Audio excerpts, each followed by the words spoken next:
Vous suivez la télévision Isanganiro. Bienvenue, chers téléspectateurs, à ce journal dont voici les principaux titres.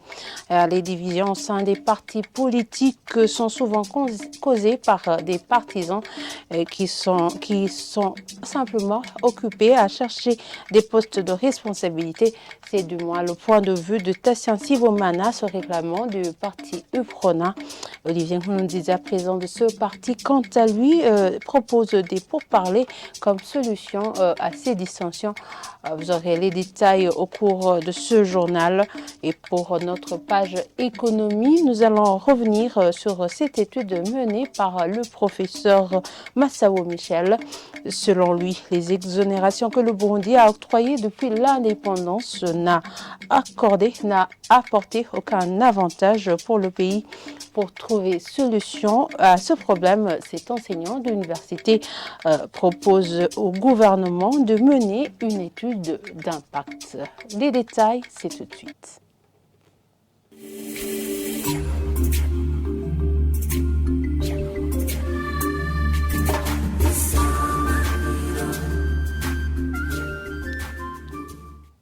Je vous le disais en titre, les exonérations qui ont été octroyées depuis l'indépendance du pays n'ont apporté aucun avantage au pays.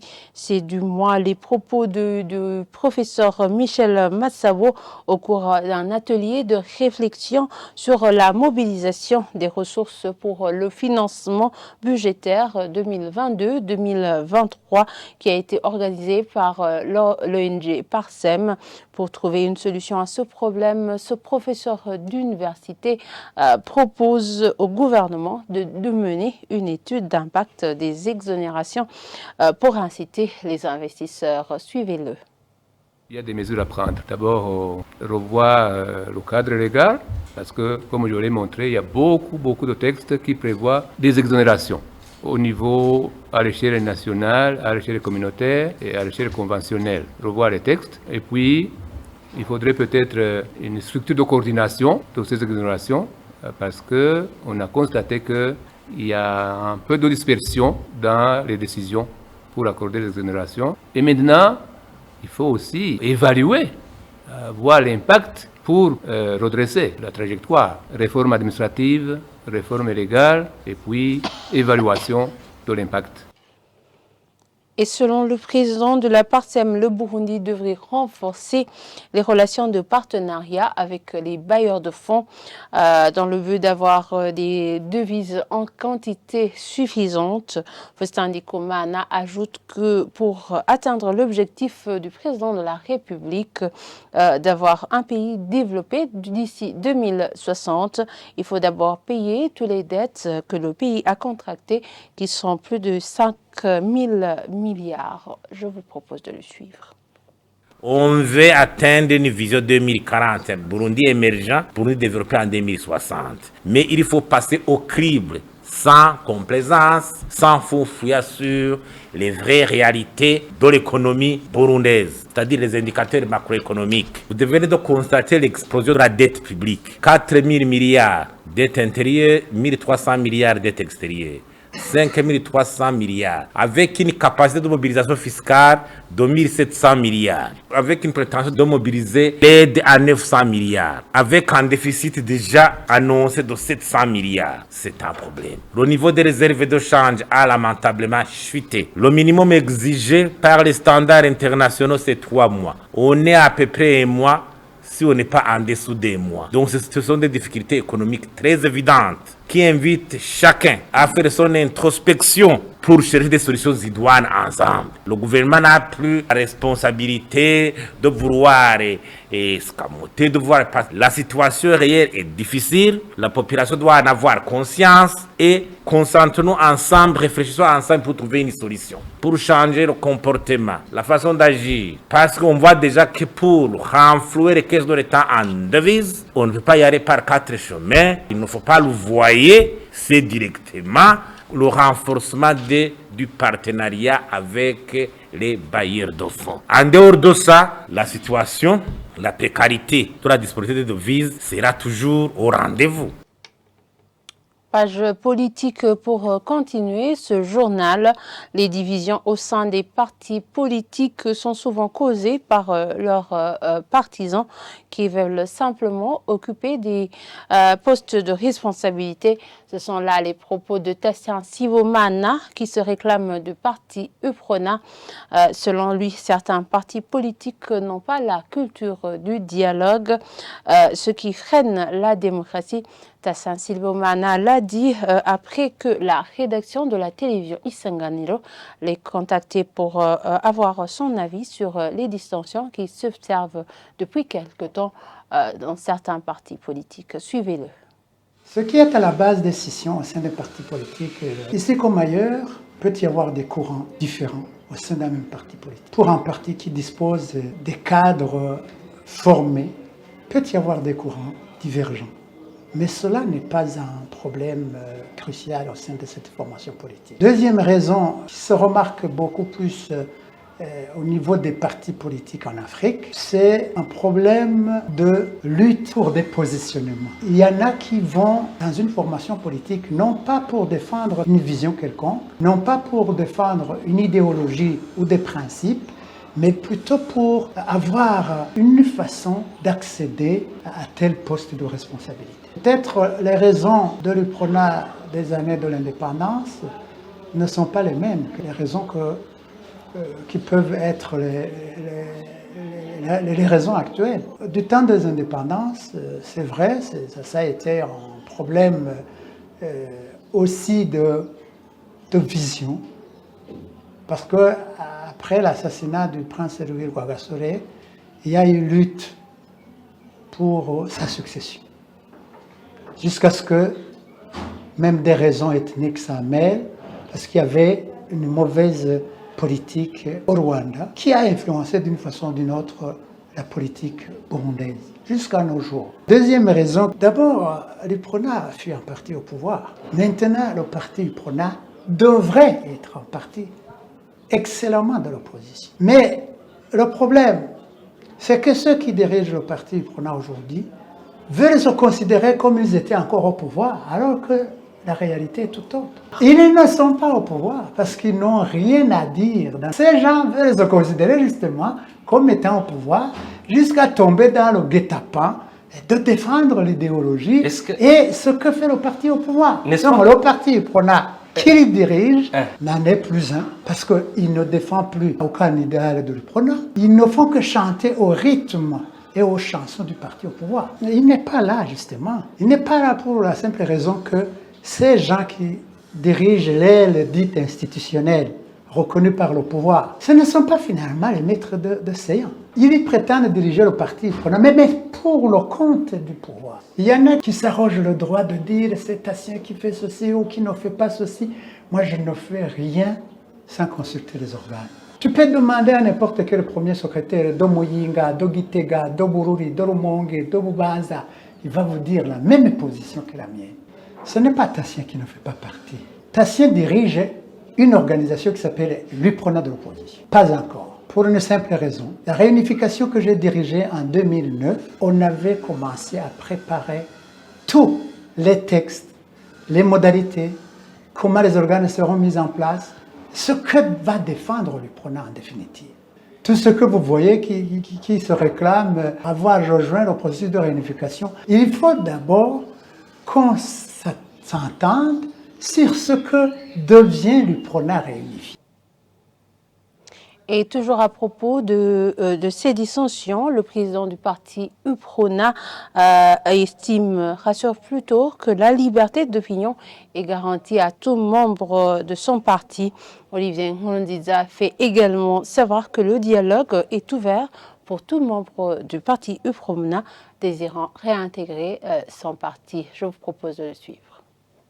Au niveau du parti UPRONA, un parti qui date de 1958, il y a eu beaucoup de problèmes à l'interne qui ont provoqué qu'il y ait les divisions internes. Nous avons alors les responsables des partis politiques, mais aussi des groupes et des partis politiques qui ont quitté le rang du parti UPRONA, mais qui restent toujours, qui continuent à défendre les causes du parti Prona. Là, alors, on s'est mis ensemble. L'exemple, vous savez que en date du 3 mai 2023, vous avez vu qu'il y a un groupe de Wadasigana représenté par professeur Ngaï Manda, qu'on s'est mis ensemble. On venait de passer plus de 15 mois, on était en train de discuter, effectivement, de voir ce qui ont poussé les divisions à l'interne du parti. On a discuté, on a mis ensemble des principes, mais aussi qui pouvaient nous aider à se rassembler encore afin de voir que l'idéologie du parti que nous défendons nous tous, comment nous pouvons le mettre en œuvre. Mais aussi, tasser aussi sur les crânes, toujours qu'ils veulent revenir aussi. On a amorcé encore un dialogue avant de comprendre effectivement des accusations que je reste toujours de l'opposition. Nous avons dit, arrêtons cela, regardons l'intérêt du parti en particulier, mais aussi l'intérêt du pays. Des conflits personnels, arrêtons cela, parce que c'est cela qui va nous aider à bien comprendre comment nous pouvons mener le dialogue. Alors, les Wadasigana, alors, je suis très fier et heureux qu'ils sont allés. Nous avons mis ensemble une commission de rassemblement qui est là, où toutes les tendances des groupes sont là, on discute, on débat, et surtout nous avons mis le débat que la réunification et le rassemblement de Wadasigana se fait à la base. C'est dans les collines, c'est dans les provinces, où on trouve qu'il y a des hommes et des responsables qui sont là. Alors, à la tête, comme président du parti, qui représente toujours là, nous essayons de bien toujours collaborer, essayer d'arrondir les angles, afin que, effectivement, ce processus de Wadasigana soit effectif.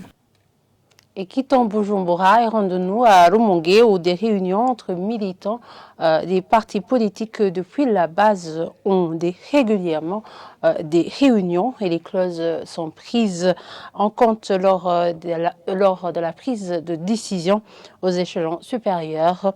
En commune Rumongue, cette culture démocratique est de nature à renforcer les partis politiques. Le point avec Jean-Pierre Misago.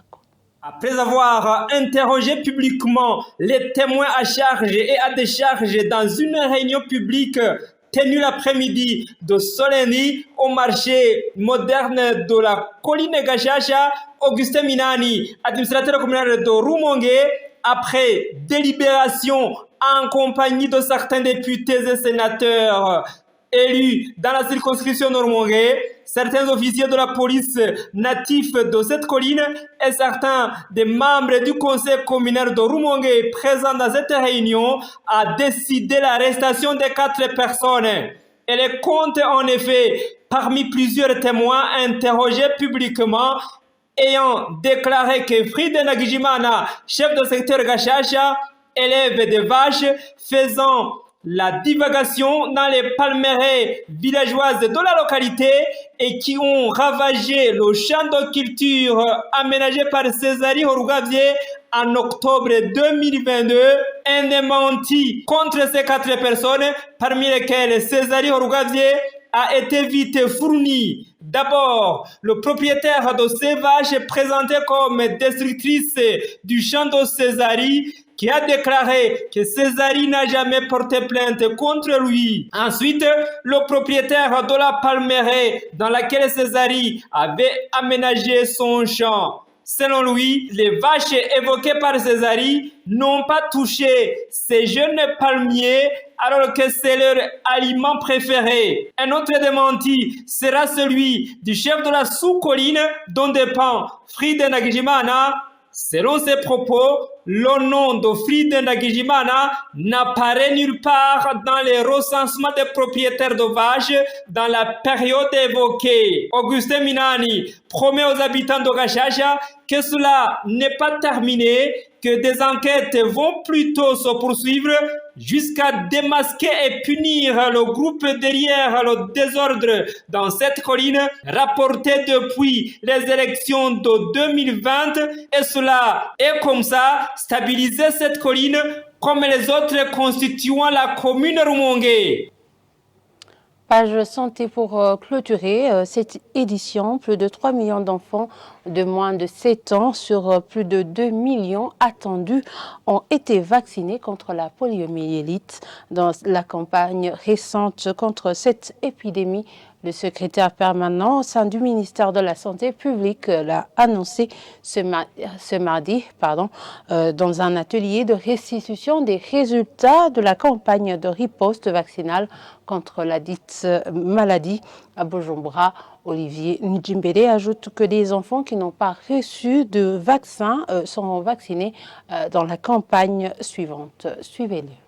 Nous avons organisé une campagne de riposte vaccinale contre l'épidémie de poliomyélite. Globalement, les résultats sont satisfaisants sur l'ensemble du territoire national. Nous avons atteint une couverture, selon les données que nous avons recueillies au jour, nous avons atteint une couverture de près de 112%, c'est-à-dire que sur les 2 731 432 enfants attendus, nous avons plutôt vacciné autour de 3 millions d'enfants âgés de 0 à 7 ans. Et donc l'objectif a été globalement atteint, mais il importe de souligner néanmoins qu'il y a des disparités entre les districts. Certains districts n'ont pas pu atteindre une couverture vaccinale attendue de 95%. Et c'est pourquoi nous allons conjuguer les efforts, élaborer, développer des actions pour que nous puissions mieux réussir avec les 2 autres passages qui s'annoncent. Déjà, le deuxième passage étant prévu au mois de juillet. Et pour cette campagne, cette riposte contre la poliomyélite, nous devrions atteindre pour l'ensemble des districts une couverture vaccinale d'au moins 95%. Mais les résultats de l'enquête d'évaluation de la qualité ont montré que sur les 49 districts, 28 districts ont pu atteindre cet objectif, soit 57% des districts. Et nous allons tout faire pour que nous puissions, avec les 2 autres passages, atteindre au moins 80% des districts qui affichent de bonnes performances pour la riposte contre la poliomyélite. Tous les districts, nous avons remarqué qu'il y a des cas de refus, de la vaccination, surtout certains parents, selon leurs croyances religieuses ou culturelles. Nous citons notamment les Abazeria, Abasohoke et d'autres qui n'ont pas encore compris l'importance de la vaccination, alors que nous savons que seule la vaccination va nous permettre d'arrêter cette chaîne de transmission et d'arrêter l'épidémie de poliomyélite qui est en cours au Burundi depuis le mois de mars de cette année. Et voilà, c'est ici que nous clôturons ce journal. Merci de nous avoir suivis et très bonne suite de programmes sur la télévision Isanganiro.